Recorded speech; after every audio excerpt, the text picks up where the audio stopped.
For ever book heaven میں خوش آمدید. ناول مالا جس کی رائٹر ہے نمرہ احمد، اس کی یہ 12ویں ایپیسوڈ کا چھٹا پارٹ ہے. تو آئیے جلدی سے اس کو سٹارٹ کرتے ہیں اور دیکھتے ہیں کہ کیا ہوتا ہے.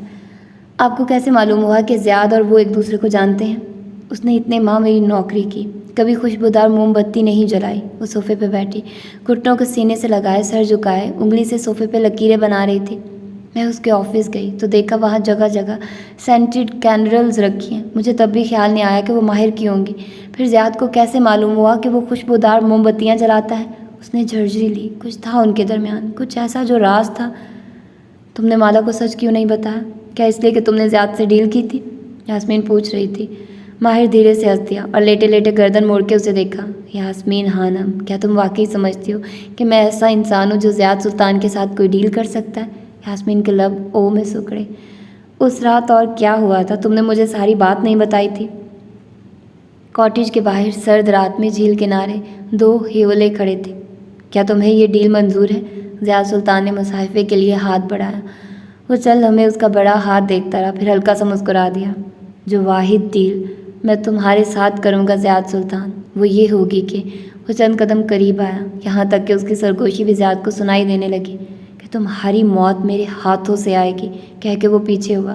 زیاد کا ہاتھ فضا میں گر گیا، چہرہ سپاٹ ہو گیا. میں تمہارے ساتھ کوئی ڈیل نہیں کرنی. مجھے تصدیق چاہیے تھی، وہ مل گئی ہے. ہلال زندہ ہے اور مجھے اس کو تلاش کرنے کے لیے تمہاری مدد نہیں چاہیے. میں اسے خود ڈھونڈ سکتا ہوں. اور رہی کشمالہ، زیاد نے تھوک نکلا. گردن میں گلٹی سی ابھر کے معدوم ہوئی.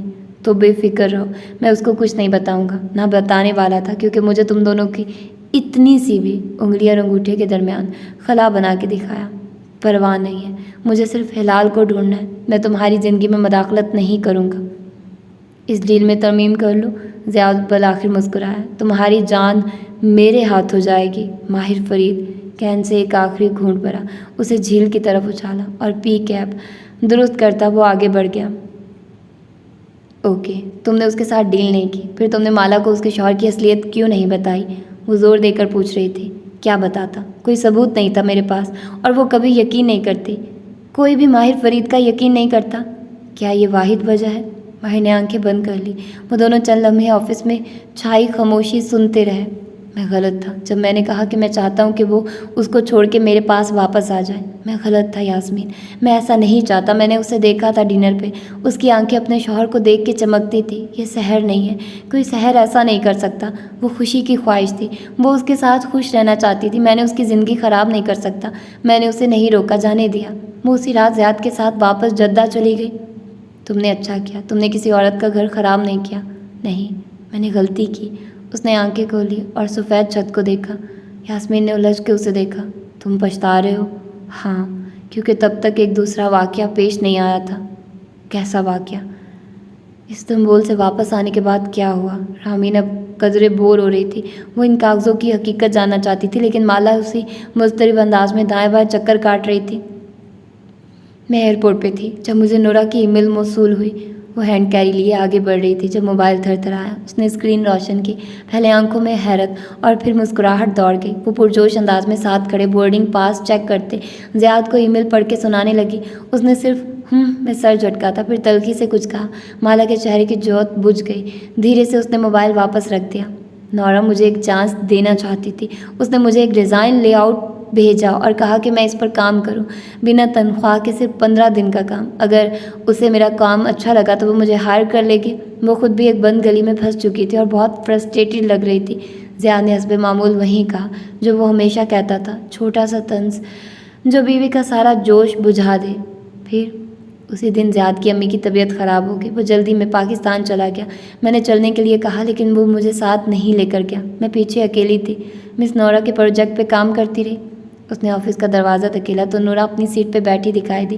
وہ خنخوارتی ہوئی اندر آئی اور آئی پیڈ اس کے سامنے رکھا. نورا نے اینک کے پیچھے سے ایک اچٹتی نگاہ اس پر ڈالی. تمہاری پریزنٹیشن مکمل ہے؟ جی، آپ نے مجھے جو کنسیپٹ دیا تھا میں نے اس پہ 5 مختلف ڈیزائن بنائے ہیں. نورا کے کندھے کے ساتھ جھک کے کھڑی وہ پرجوش انداز میں ایک ایک سلائیڈ آگے کر کے دکھا رہی تھی. چوتھی سلائیڈ پہ نورا نے آئی پیڈ پرے دھکیلا. یہ کیا ہے کشمالہ؟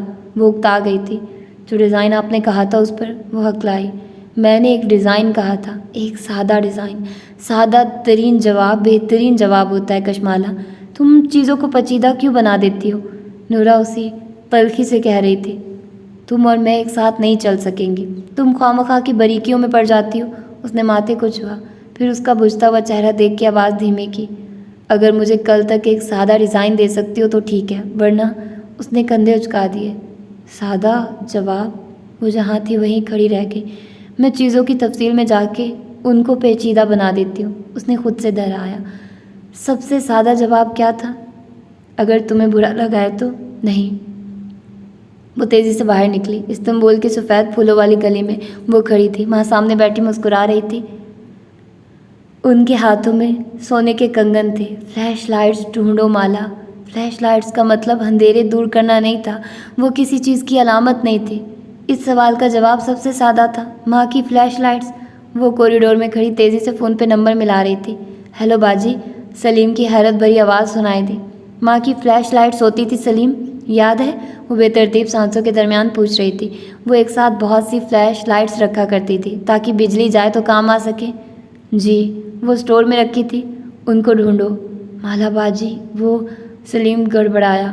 مجھ سے ایک غلطی ہو گئی۔ فلیش لائٹس کا شاپر میں نے غلطی سے آپ کے جہیز کے سامان کے ساتھ آپ کے سسرال بھیج دیا تھا۔ واٹ؟ اس کا دماغ بھگ سے اڑ گیا۔ سوری باجی، میں واپس لینے گیا تھا کیونکہ ماہی باجی بڑی باجی کی چیزوں کے بارے میں بہت خبر گیری کرتی ہیں، لیکن آپ کی بنگالی ملازمہ نے بتایا کہ اس نے تو وہ شاپر زیاد صاحب کے سامان کے ساتھ بھیج دیا تھا۔ کہاں بھیج دیا تھا؟ کون سا سامان؟ سعودی عرب بھیجا تھا شپ سے۔ اب تو اس بات کو کہیں ہفتے گزر چکے۔ اس نے دھیرے سے فون رکھا۔ وہ ایک دم بالکل گمسم ہو گئی تھی۔ زیاد نے اپنا کون سا سامان منگوایا تھا پاکستان سے؟ اس کو کیوں نہیں معلوم ہوا؟ اور منگوا کے کہاں رکھا؟ اسٹوریج یونٹ، رامین جوش سے چلائی۔ زیاد بھائی نے اسٹوریج یونٹ لیا تھا؟ ہاں، مجھے کچھ دیر بعد یاد آ گیا تھا۔ اس نے اس بات میں سر ہلایا۔ اس اپارٹمنٹ میں شفٹ ہونے کے چند دن بعد زیاد نے اپارٹمنٹ بلڈنگ کی بیسمنٹ میں بنے اسٹوریج یونٹس میں سے ایک کرائے پہ لے لیا تھا۔ رامین لوگوں نے بھی یونٹ لے رکھا تھا، اور ایک ڈنر پہ رامین کے شوہر ہرو نے یوں ہی اس کا ذکر کر دیا تو اسے معلوم ہوا کہ ان کا بھی یونٹ ہے۔ چونکہ اپارٹمنٹ کے کرایہ داروں میں میرا نام بھی تھا، سو مجھے اسٹوریج یونٹ کا نیا کارڈ بنوانے میں زیادہ مسئلہ نہیں ہوا۔ اسٹوریج یونٹ بلڈنگ کی بیسمنٹ میں بنے تھے۔ ایک طویل راہداری کے دوران دونوں اطراف گراج نما کمرے جن کے شٹر ڈاؤن تھے، وہ مطلوبہ شٹر تک پہنچی اور کارڈ فلیش کیا۔ شٹر خود بخود اٹھتا چلا گیا۔ اندر اندھیرا تھا۔ مالا نے کپ کپاتے ہاتھوں سے بتی جلائی۔ اسٹوریج یونٹ روشن ہو گیا۔ وہاں ہر طرف کارٹن ہی کارٹن تھے۔ چند سے کتابیں ابل رہی تھی، چند میں صرف کاغذات تھے، کچھ گھر کا پرانا فرنیچر تھا۔ سامنے پہلے کارٹن کے اوپر سے ایک شاپر جھلک رہا تھا۔ Flash lights. وہ بھاگ کے اس کے قریب آئے۔ شاپر کے اندر بہت سی فلیش لائٹس جھانک رہی تھی۔ ماں کی فلیش لائٹس، اس کی سگڑ ماں کی چیزیں۔ اس کی آنکھوں میں آنسو آ گئے۔ اس نے وہ شاپر اٹھایا اور اسے سینے سے لگا لیا۔ ایک آنسو ٹوٹ کے گرا اور گردن پہ پھسل گیا۔ وہ دروازے کی طرف بڑھی، پھر واپس پلٹی۔ فلیش لائٹس کے قریب رکھے کارٹن کو دیکھا۔ کل رات آپ کے ہسبینڈ بھی آ گئے۔ سبرینا کو کوئی منگیتر نہیں تھا؟ تم مجھے کچھ بتانا چاہتے ہو ماہر؟ تم ہلال کی یاد میں خوشبودار موم بتیاں جلاتے رہو گے؟ یہ پہلی دفعہ نہیں ہے جب آپ اس کا سچ جاننے کی کوشش کریں گے۔ بہت سی آوازوں نے ایک ساتھ حملہ کیا۔ کشمالہ مبین چند لمحے وہیں کھڑی رہی، پھر اس نے فلیش لائٹس ایک طرف رکھی اور آگے بڑھی۔ آج یا کبھی نہیں۔ اس نے کپ کپاتے ہاتھوں سے وہ کارٹن کھولا۔ اندر بہت سے رول شدہ نقشے تھے۔ سب سے اوپر وہی نقشہ تھا جو زیاد سلطان نے ڈنر والی رات خریدا تھا۔ مالا نے نقشہ کھولا۔ وہ استنبول کے علاقے بیشکتاش کا نقشہ تھا۔ اس وقت بیشکتاش میں بنی اپارٹمنٹ بلڈنگ کے قدموں میں کھڑے ایک کارٹ سے وہ فربہ پولیس آفیسر کافی خرید رہا تھا جب اس کے چہرے کے زاویے بگڑے۔ سامنے سے ماہر فرید آتا دکھائی دے رہا تھا۔ تم ابھی تک اس کے گھر کے باہر کیا کر رہے ہو؟ کومسار بے کا حکم ہے، شاید وہ واپس آئے۔ آفیسر نے دوسرے ہاتھ میں پکڑے ڈونٹ میں سے ایک بائٹ لی۔ پولیس والے اور ان کے ڈونٹس۔ ماہر نے افسوس سے اسے دیکھا۔ وہ اب تک ملک کیا اس بر اعظم سے بھی دور جا چکا ہوگا۔ کومسار بے سے کہو اس کے گھر کی تلاشی لے۔ نہ ماہر بے، میں بنا وارنٹ کے کسی کے گھر میں داخل نہیں ہوں گا۔ اپنی موٹی گردن دائیں بائیں ہلائی اور کار کی طرف بڑھ گیا۔ وہ اس کے پیچھے آیا۔ کار میں بیٹھتے ہوئے آفیسر کہہ رہا تھا، میں یہاں صرف کارروائی پوری کر رہا ہوں۔ آج میں رپورٹ لکھوں گا کہ غالب نواز غائب ہو چکا ہے، اور بس۔ اس نے ڈونٹ کا بڑا سا لقمہ دانتوں سے توڑا، پھر اسے چبانے لگا۔ ماہر نے ناپسندیدگی سے اسے دیکھا اور کار میں رکھا ایک ٹیشو نکال کے بڑھایا۔ اس سے کوئی ملنے بھی نہیں آیا؟ اس نے کار اسکرین کی طرف اشارہ کیا جس پہ غالب نواز کے اپارٹمنٹ کے دروازے کے باہر کا CCTV منظر دکھائی دے رہا تھا۔ اور تمہیں یقین ہے کسی نے اس فوٹیج کو لوپ پہ نہیں رکھا ہوا؟ کچھ تھا جو اسے کھٹک رہا تھا۔ نہیں ماہر بے، اتنا ہالی ووڈ نہ دیکھا کرو، میں نے خود اسے باہر نکلتے دیکھا ہے۔ یہ کیا ہے؟ وہ جھک کے اسکرین کو دیکھ رہا تھا۔ دروازے کے قریب چند باکسز رکھے تھے۔ اس کا کاٹیو لنچ، ویسے کیا واقعی کیٹو اثر کرتی ہے؟ اس نے آج دوبارہ پوچھا۔ ماہر نے ایک نظر اسے سر سے پیر تک دیکھا۔ تمہارے اوپر زہر بھی اثر نہیں کرے گا۔ پھر واپس اسکرین کو دیکھا۔ اگر میں ملک سے غائب ہونا چاہوں تو کیا میں یہ چاہوں گا کہ میرے دروازے پہ کھانے کے ڈبوں کا ڈھیر ہو جس سے سب کو معلوم ہو کہ میں گھر پہ نہیں ہوں، یا میں خاموشی سے بھاگوں گا؟ ڈونٹ کا ٹکڑا آفیسر کے حلق میں اٹک گیا۔ وہ کہیں نہیں گیا، وہ اندر ہی ہے۔ وہ دونوں ایک ساتھ دروازے کھول کے تیزی سے باہر نکلے۔ اپارٹمنٹ کے لفٹ سے اوپری منزل تک کا سفر چند ساعتوں میں ہو گیا، یہاں تک کہ وہ اس کے دروازے کے باہر آن پہنچے۔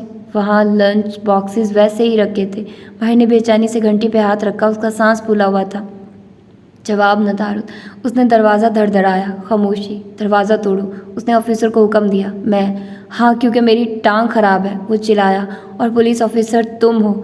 لاک اس کے ایک ہی دھکے سے ٹوٹ گیا۔ دروازہ اکھڑ کے پیچھے جا لگا۔ وہ دونوں اندر داخل ہوئے۔ لاؤنج کے وسط میں کوئی گرا ہوا تھا۔ صوفے کے اس طرف سے اس کے پیر دکھائی دے رہے تھے۔ ماہر فرید سانس روک کے آگے بڑھا اور پھر وہ وہیں ٹھہر گیا۔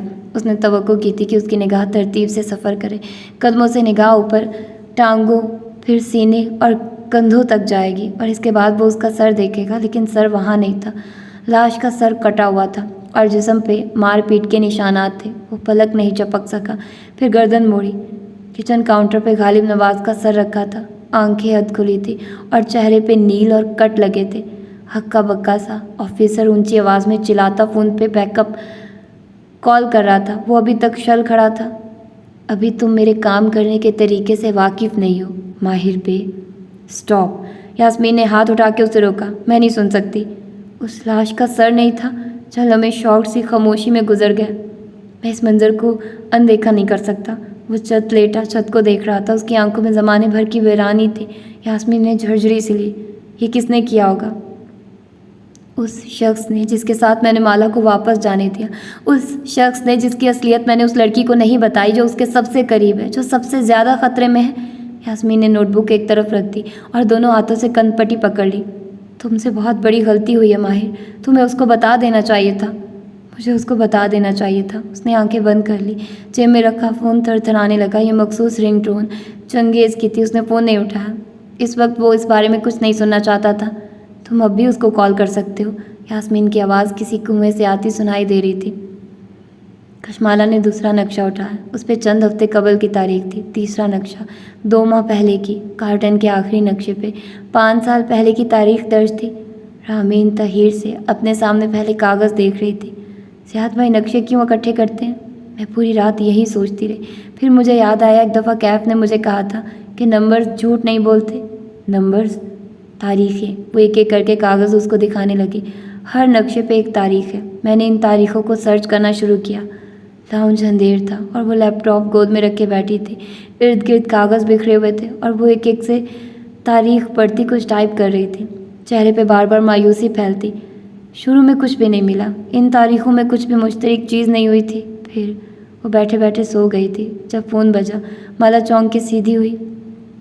لاؤنج اندھیر تھا اور اس کے گرد کاغذ پھیلے تھے۔ اس نے نیند سے بھری آنکھوں سے موبائل دیکھا۔ اگلے ہی لمحے آنکھیں پوری کھل گئی۔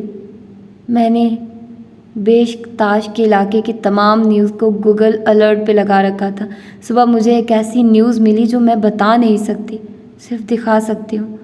اس نے آئی پیڈ رامین کے سامنے کیا۔ اگلے ہی لمحے رامین تیزی سے اچھلی۔ وہاں ایک سر کٹی لاش کی تصویر تھی۔ اس تاریخ پہ بیش تاش میں ایک غالب نواز آدمی کا قتل ہوا تھا، اپنے اپارٹمنٹ میں۔ اس کا سر تن سے جدا تھا اور اس پہ تشدد کیا گیا تھا۔ خبر میں یہ بھی لکھا تھا کہ یہ آدمی ماہر فرید نامی آرکیٹیکٹ پہ قاتلانہ حملے کے لیے زیر تفتیش تھا۔ رامین کو دیکھتے ہوئے کہہ رہی تھی جیسے خواب میں بول رہی ہو، مالا۔ رامین کی آنکھیں پھٹی کی پھٹی رہ گئی۔ لیکن قتل تو ہر روز کہیں بھی ہو سکتے ہیں۔ میں نے بھی یہی سوچا تھا، لیکن زیاد کو ایک دن پہلے سے وہ تاریخ معلوم تھی جس پہ کسی نے اس انداز میں قتل ہونا تھا۔ اس کی آنکھیں گلابی پڑ رہی تھی۔ میں نے ان تمام تاریخوں کو دوبارہ سرچ کیا۔ وہ 12 تاریخیں تھیں، یورپ اور مڈل ایسٹ کے مختلف شہروں کے نقشوں پہ لکھی 12 تاریخیں، لیکن اس دفعہ میں نے تاریخوں کے ساتھ قتل کا لفظ بھی لکھا۔ رامین کا سانس رک گیا۔ ہر تاریخ پہ ایک قتل ہوا تھا، ایسے کہ لاش کا سر تن سے جدا تھا۔ اس کی آنکھوں سے آنسو گر رہے تھے اور رامین کچھ کہہ نہیں پا رہی تھی۔ سادہ جواب سب سے درست جواب ہوتا ہے رامین۔ زیاد نے جاب اس لیے چھوڑی کیونکہ جاب اس کا صرف ایک کور تھا، وہ رائٹر بھی نہیں ہے۔ مجھے نہیں معلوم کیوں، لیکن مجھے لگتا ہے وہ کچھ بھی نہیں لکھتا۔ رائٹرز کو ویزے آسانی سے مل جاتے ہیں، اسی لیے اس نے اپنی جعلی شناخت بنا رکھی ہے۔ آپ کا مطلب ہے کہ زیاد، میرا شوہر زیاد، ایک اسیسن ہے، ایک کرائے کا قاتل؟ اس نے انگلی سے سینے پہ دستک دی، آنکھوں سے آنسو بہہ رہے تھے۔ میں نے ایک قاتل سے شادی کی ہے رامین، ایک سائیکوپیتھ قاتل سے۔ اس کی آنکھوں میں بے یقینی تھی، خوف تھا، اس کا رنگ سفید پڑ رہا تھا۔ میں نے جس شخص سے شادی کی ہے وہ ایک قاتل ہے۔ رامین بالکل گم تھی۔ میں اس دنیا کی سب سے بے وقوف عورت ہوں۔ اس نے بال دونوں ہاتھوں میں پکڑ کے سر نیچے گرا دیا۔ اسی لمحے باہر گھنٹی بجی، پھر دروازہ کھٹکا۔ کشمالہ، دروازہ کھولو، ضیاء سلطان کی آواز سنائی دی۔ وہ دونوں کرنٹ کھا کے اٹھی۔ رامین کی گود سے سارے نقشے گر گئے۔ مالا نے خوف سے دروازے کو دیکھا، پھر لاؤنج میں پھیلائے پلندے کو۔ کشمالہ، وہ دروازہ بجا رہا تھا اور کشمالہ مبین کا سانس رکنے لگا۔ اسے پہلی دفعہ معلوم ہوا تھا کہ خوف کیا ہوتا ہے۔ 4 سال قبل شمس ایک بینچ پہ بیٹھا تھا اور سامنے چلتی ٹریفک دیکھ رہا تھا۔ کچھ سوچ کے اس نے موبائل کان سے لگایا۔ سمرینا نے میرے ماہر کے گھر جانے پہ بھی پابندی لگا دی ہے۔ وہ اس کو کسی عالم کے پاس لے کر جاتی ہے تو اس کا علاج کر رہا ہے۔ اگر ایسا ہوا تو میں کبھی اس کاروبار پہ قبضہ نہیں کر سکوں گا۔ یہ وہی لڑکی ہے نا جس نے آصف کو آزاد کروایا تھا؟ جی سرکار، وہ ہچکچایا۔ آپ نے ایک دفعہ بتایا تھا کہ آپ کے پاس صرف جنات نہیں انسان بھی ہوتے ہیں، ایسے کرائے کے قاتل جو دنیا میں کہیں بھی کسی کو بھی جا کے مار سکتے ہیں۔ شمس نے کہنا شروع کیا۔ ہم کچھ کرتے ہیں، میں اس کام کی منہ مانگی قیمت دوں گا۔ نگینہ بیگم نے مسکرا کے فون رکھا اور دوسرا موبائل اٹھا کے کال ملائی۔ جی امی، زیاد کا مصروف سا جواب سنائی دیا۔ میرے پاس تمہارے لیے ایک کام ہے۔ شور، نام، ایڈریس اور تصویر، 3 لفظ کہہ کے اس نے کال کاٹ دی تھی۔ میں نہیں جانتا میں خود کو کیسے معاف کروں گا۔ میرے پاس موقع تھا، میں اسے بتا سکتا تھا۔ وہ چھت لیٹا، چھت کو دیکھتے ہوئے کہہ رہا تھا، میں معید یا ماہی کو بتا سکتا تھا، لیکن میں نے سوچا سحر عشق ہی صحیح، وہ اتنا برا نہیں ہوگا، کچھ تو اچھا ہوگا اس میں، اور اس سے محبت کرتا ہوگا، شاید وہ اس کو خوش رکھ سکے۔ میں نے اسے جانے دیا، میں نے اسے اپنے سامنے قاتل کے ساتھ جانے دیا۔ یاسمین اسے اب خاموشی سے نوٹس لکھ رہی تھی۔ وہ استنبول نینی کے پیچھے نہیں آیا تھا، وہ غالب نواز کو مارنے آیا تھا، وہ ہر سراغ بند کرنے آیا تھا۔ وہ سرکار کا صرف کلائنٹ نہیں ہے، وہ اس کا ذاتی اسسن ہے، جو اس کے کہنے پہ لوگوں کو مار دیتا ہے۔ جو کام وہ جنات سے نہیں کروا سکتا وہ اس انسان سے کرواتا ہے۔ ایک بات میں سمجھ نہیں سکی، یاسمین کی سوچتی ہوئی آواز سنائی دی، تمہاری ساری کتھا میں ضیاء سلطان سب سے پرسکون نظر آیا، حالانکہ اس کو وہ نہیں ملا جس کے لیے وہ اس کاٹیج پہ آیا تھا۔ کیا؟ تمہارے ساتھ ڈیل۔ وہ اس ڈیل کے لیے آیا تھا، لیکن جب تم نے اسے انکار کر دیا تو بھی وہ پرسکون تھا۔ کیوں؟ اسی پل ڈور بیل کی آواز نے یاسمین کو چونکا دیا۔ ایکسکیوز می، وہ قدرے حیرت سے اٹھی۔ ماہر نے برا نہیں منایا، وہ اسی طرح چھت لیٹا رہا۔ یاسمین باہر چلی گئی، اس کی واپسی چند لمحوں بعد ہی ہو گئی۔ ماہر، چنگیز کی آواز پہ وہ چونکا، پھر تیزی سے سیدھا ہو کے بیٹھا، چہرے پہ ناگواری دوڑی۔ تم یہاں کیوں؟ تم میری کال اٹینڈ نہیں کر رہے تھے۔ اس کے چہرے پہ کچھ تھا جو نارمل نہیں تھا، لہجے کی تکان، آنکھوں کا شکوہ۔ ماہر کی نظر پیچھے گئی، اس کے ساتھ 2 پولیس اہلکار بھی تھے۔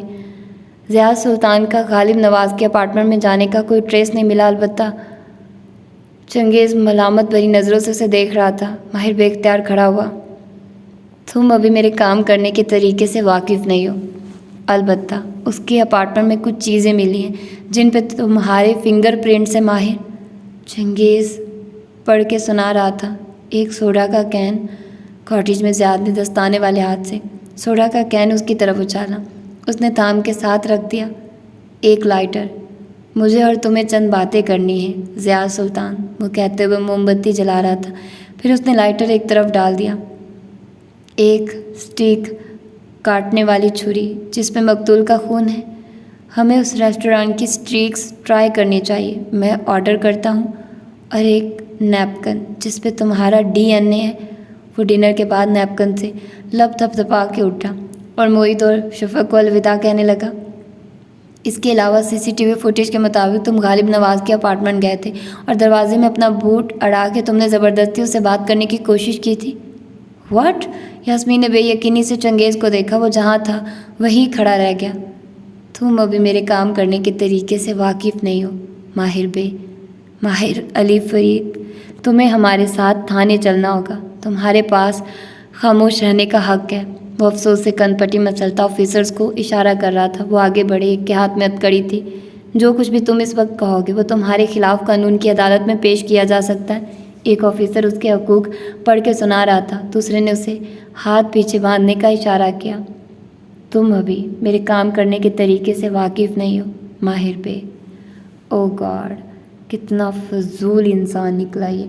اور آج کی 12ویں ایپیسوڈ کمپلیٹ ہو گئی۔ ایک دن میں نے 2 ایپیسوڈ ریکارڈ کیے ہیں، اور پتہ نہیں اب میں کتنے دنوں بعد اس کو ریکارڈنگ کروں گی، کیونکہ مجھے باقی چینل کے لیے بھی تو ریکارڈنگ کرنی ہے، وہ بھی تو آپ لوگوں کو دینا ہے، اور میں کوئی جلدی نہیں کر رہی۔ میں آرام سے آپ لوگوں کو یہ ناول پرووائڈ کروں گی۔ 2 ایپیسوڈ دینے کا میرا ارادہ نہیں۔ پہلے میں نے سوچا تھا کہ ایک دن میں 2 ایپیسوڈ دوں گی، لیکن یہ بہت ٹف جاب ہے۔ مجھے سونا بھی ہوتا ہے، آرام بھی کرنا ہوتا ہے، بہت سارے کام بھی کرنے ہوتے ہیں، تو اس دوران ناول پڑھنے کا ٹائم نکالنا بہت مشکل ہے، اور پھر اتنے زیادہ ناولس پڑھنے کا ٹائم، تو اسی لیے کچھ چیزوں کو مینیج کرنے کے لیے اس طرح سے ٹائم نکالنا پڑے گا۔ اور پھر ملتے ہیں اس کے اس کے اگلے پارٹ میں، اگلی ایپیسوڈ میں۔ اپنا ڈھیر سارا خیال رکھیے گا۔ اللہ حافظ۔